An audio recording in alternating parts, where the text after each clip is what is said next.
Diving straight into the welding applications in a boiler, as you see on the left-hand side, there are some 10 or 12 different types of welding applications. Almost all of that is critical, right from your nozzle area.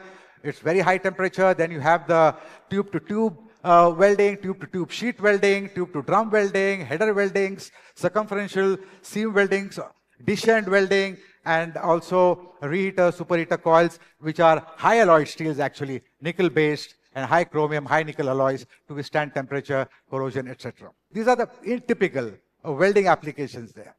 Then what are these? The same applications, what you saw, the red points, as you see there, they are actually critical welding points, and they have to be 100% radiographic quality. All must pass. Are they really passing all this tests? I'm not very sure. So you have in the stream drum where the welding points are there, you have water wall, welding in superheater, reheater tubes, the header points, shell attachment, and circumferential welds as well. So we need to take care of these welds like we deliver a healthy baby. A mother delivers a healthy baby. If not, it's a problem. Now, seeing the welding defects, we come across this, hear them.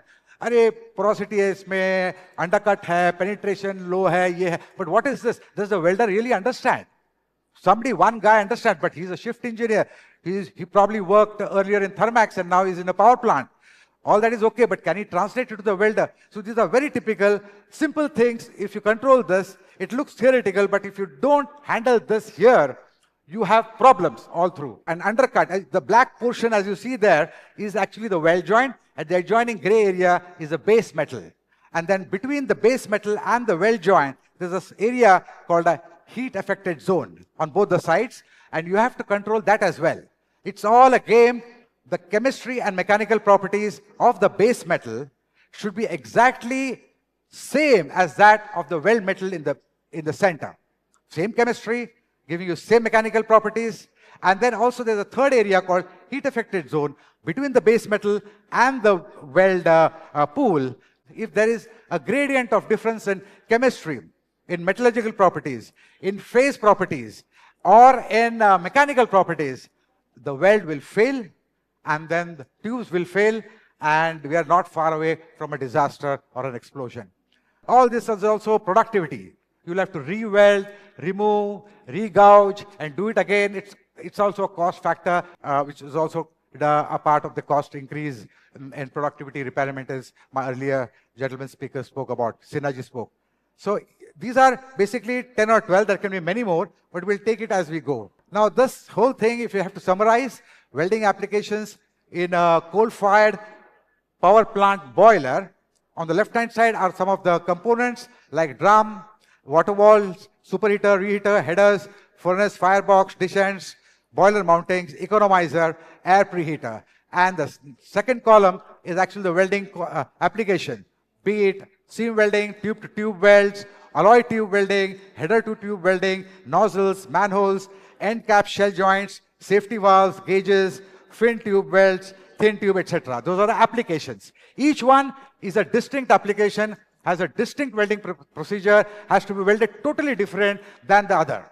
And if you are just going to have one inexperienced, untrained welder doing the same thing in one position, not changing, not knowing any idea, we are in for big trouble, sir. Then the common problems, as we saw earlier, it can be a cracking due to porosity, lack of fusion. How you change it in a drum, for example, if you have a problem, all you do is you have to preheat before the welding, keep a standard thermal gradient, thermal level, and then you do the welding, as you say, with a qualified procedure, welding procedure.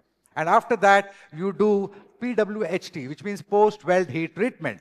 And after that, like a doctor checks the health, you have to use NDT techniques, non-destructive testing methods, which we'll see some slides later. And only then, when you are assured, then you go on to the next weld.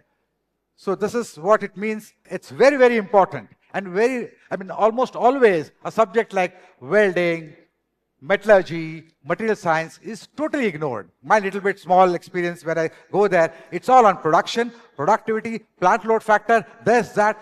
Abhi shutdown hai, and there's no time left for even QA/QC or inspection of all the weld joints 100%. And this is an area which we would like to highlight today, the subject being welding defects and mitigation.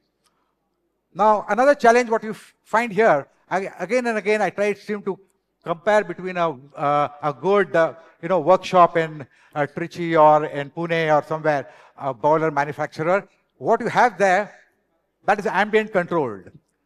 You have no acids in the workshop manufacturing the boiler. You have no salinity. You have no oxidation. The plates are absolutely clean. The welding equipment is of the highest quality, including automation, etc. And then the heat input is controlled. There are good welding engineers, good QA/QC, knowing what exactly they are doing. They give you a fantastic product. If Thermax doesn't give you a good product, you will go to BHL or you go to 1100 other boiler manufacturers, industrial boiler manufacturers. So that quality is absolutely assured, and the way it has to be done, they do it. And on the right-hand side, suddenly the same boiler comes into, it gets commissioned. From day one, you have temperatures of 200 to 1600, which was not there in the manufacturer's yard. There are process acids, process oxides all over, salinity, greasy surfaces, and then the welders are struggling to control the variables, whether it's a voltage, ampere, or the wire speed rate, or the shielding gas in a MIG welding or a TIG welding. You need to know how much flow, etc. These are all parameters are compromised. Wrong parameters, wrong parameter box results in a bad weld.